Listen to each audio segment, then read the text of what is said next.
Welcome back, guys. It's craft time. I'm going to take you through my latest marketplace makeover. I am so excited about this project and how it turned out. I'm going to walk you through how I did it step by step. Let's go ahead and get started.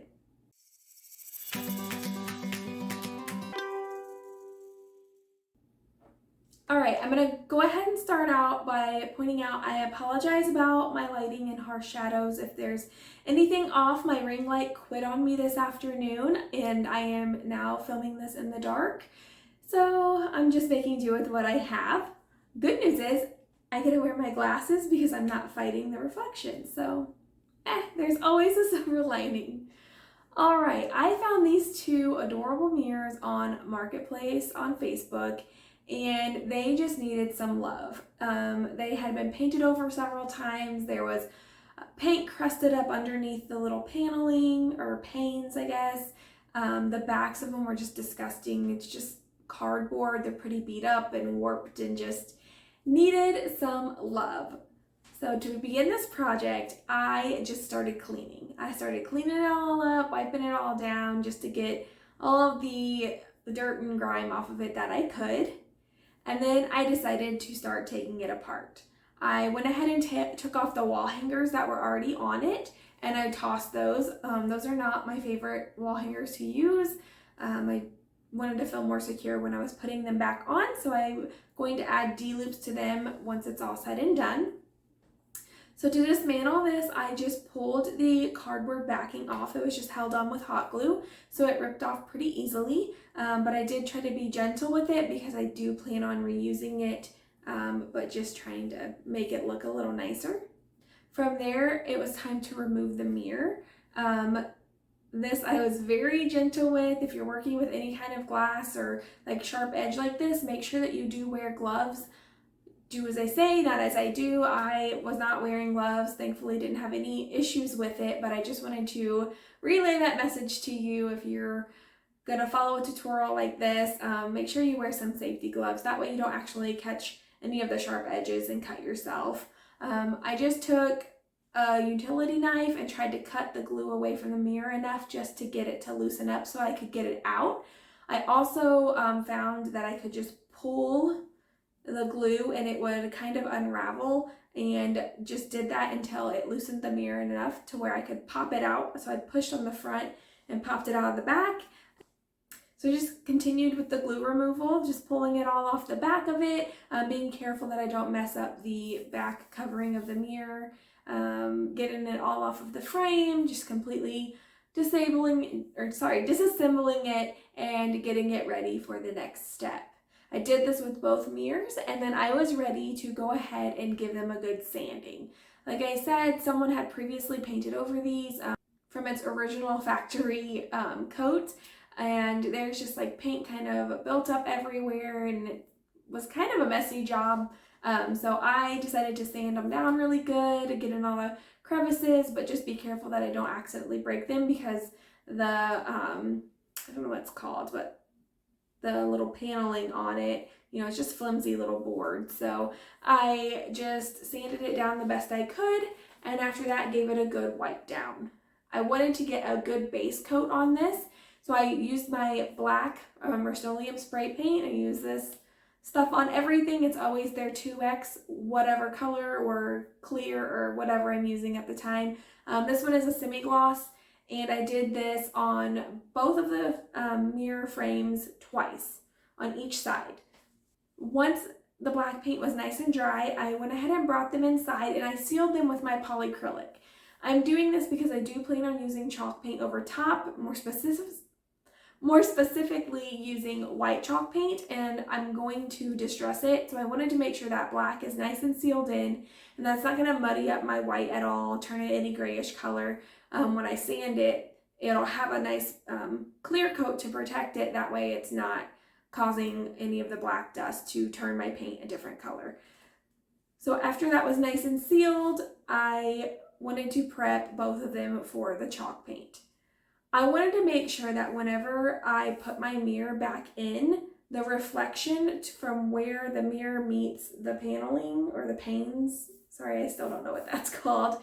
I want it to be a nice crisp black underneath with the white showing in the front. So hopefully you can picture what I'm saying. So here's the mirror, the frame goes next to it. The part where the frame and the mirror meet, you're gonna see that reflection in there, just a little bit of it. So I wanted that to be a nice crisp black, nice and sharp edges. So I'm taping it all off with masking tape. I'm just putting it down and then running my finger over the edge to try to give it a nice smooth grasp so that the tape is sealed on those edges really good. And I did that all the way around on both so that I can flip them over and start my chalk paint process. I am using the ArtMinds white chalk paint and some water. I'm just doing this, I'm watering it down a little bit so that it's not too thick to where it leaves a lot of brush strokes, but it's not too thin to where it's not giving me good coverage to where I have to do it multiple times. With this thickness that I did, it was perfect for me to be able to do 2 coats and be happy with the coverage that it gave me. So I just did my first coat, gave it time to dry, let it dry while I was painting the second frame, painted that, let it dry, and then went back and did my second coat on each one. Once I was done with the chalk paint, I needed to remove the tape. I used my hair dryer for that and just slowly heated the tape up and pulled it off. That way it's not so sticky and it's not ripping my paint off. And then I just touched up where I had any of the white chalk paint bleed under and just made it a nice crisp black again. And then I was ready to go ahead and start sanding.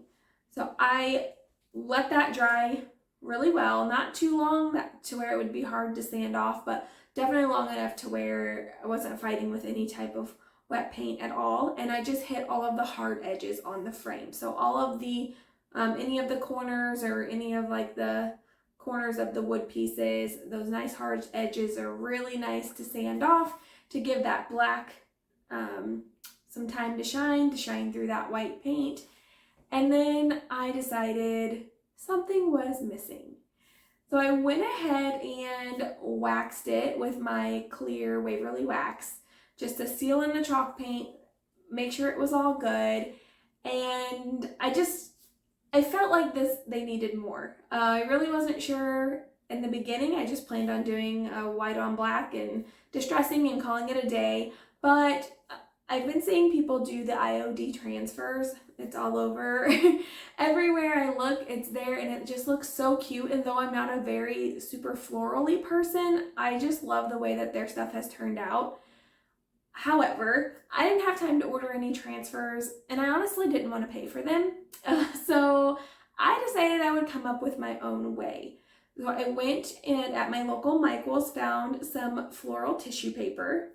And I decided I was going to just see how I liked this if I attached it to the frame and kind of go from there. So I found some tissue paper that was perfect for what I had in my head, which I felt like that meant I should definitely give it a try if I find exactly what I'm looking for. So I came home and I spent a lot of time cutting out all of the little designs. I cut out a whole bunch of different ones, some big ones, small ones, everything, and I started placing them around the frame of the mirror to see where I would like them to fall. To attach them, I'm using Mod Podge, just plain old Mod Podge, and mixing that with some water to kind of get rid of that big gloopy glue. That way, like, I don't have any brush strokes. It's not like just like piling on there. It's just a lot easier to control. Not a ton of water, but just enough to make it like a paint consistency instead of like a thick glue consistency. If you've never used Mod Podge, it's really easy. You just paint it down onto the area where you're wanting to put your piece, specifically for the tissue paper, or if you have like something that's thicker, you can paint the back of it directly. With tissue paper, it would just rip. So I painted down on my frame. I placed the floral image down onto the frame, kind of got it where I wanted. If it was in a corner or somewhere weird, I cut it to where it could kind of fold over. I didn't want it just to be flat to look like a sticker was like just put on there or anything. I wanted to make sure it had a good 3D situation going on, and then you just paint over it again with your Mod Podge or apply it and make sure that it's secured down really well. I did this all over until I thought I had a pattern that was good. I let it dry completely. You need to make sure it's nice and dry. There's no tackiness left to it. And then I sanded it to give it a good distress. If the rest of my mirror was distressed, I wanted to make sure that it matched. So I distressed it down too so it didn't look so brand new and bold. I just wanted to mute those colors just a little bit and give it that fun, like shabby chic cottagecore type feel. So I liked it. I wasn't in love with it. I was like, it's not as nice as it could be. So I decided I was just gonna sleep on it. I just put it away for the night, slept on it, woke up the next morning and decided to fully commit. Like, okay, I was unsure if this was gonna work. I was just gonna give it a try, fully commit. So I smacked a bunch more on there and I really, really like how it started to look.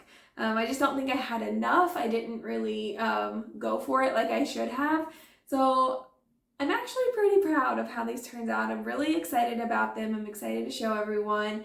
So I did the same thing for both frames. I put it on there, I gave it a good distressing, and then I actually put some of my white Waverly wax over top of them just to give it a little more distressed type of look. It didn't change it too much, but I think it did, especially the black that's in there, it did dull that a little bit more.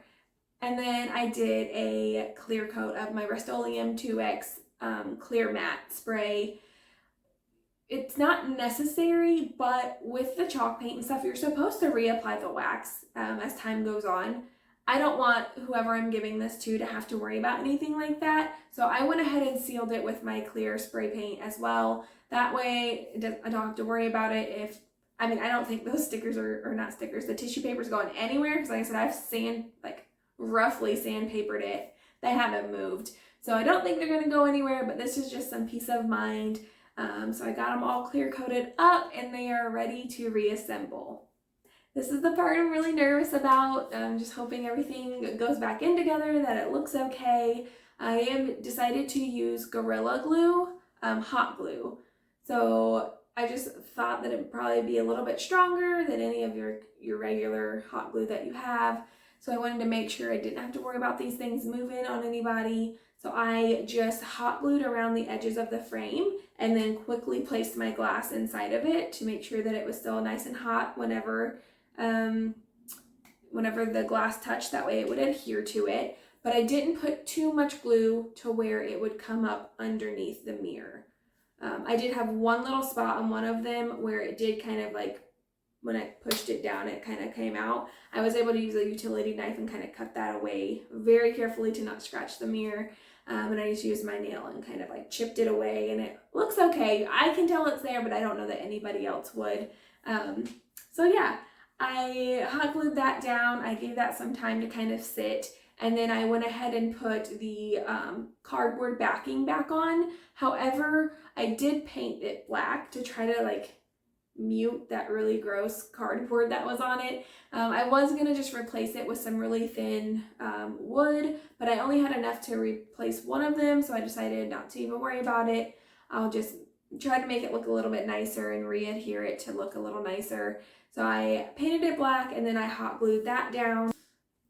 I did end up using some painted popsicle sticks and stapled those across the corners just for some little extra peace of mind, just to make sure that nothing's just gonna fall out. Popsicle sticks aren't super strong, so it's not like, I don't know, it just made me feel a little bit better because that cardboard it's warped and it was like that when I got it. So I wanted to make sure it wasn't just gonna fall off. So I just went ahead and put those across. It just makes me feel a little better that the mirror is also not gonna go anywhere. And then I did my D-loops as well. So I just measured it out to make sure they were even on each side, and I went ahead and put D-loops on there. That way the customer doesn't have to worry about how to hang them. It's already there. I absolutely love how these turned out. They're so cute, and I don't know, I was just like thoroughly happy and genuinely excited once I was done because I really didn't know what to expect or if I'd even like it at all. So yeah. If you guys have enjoyed this video, I would love for you to give me a thumbs up. If you're new, I would love for you to consider subscribing to my channel. If you're returning, love ya. Thank you. I really appreciate it. I would love to hear your feedback on what you guys think. Would you have just left them plain white? Would you have done anything any different? Do you like this style at all? Like I said, I was pleasantly surprised. I think they're super cute. I was going to put a greenery wreath in the middle of it. You can do that. I decided I just liked them the way they were, so I'm just gonna keep them how they are. But I'm gonna bring you guys in for a closer look. I really hope that you've enjoyed this. I hope it's helpful in some way, and I will see you next time.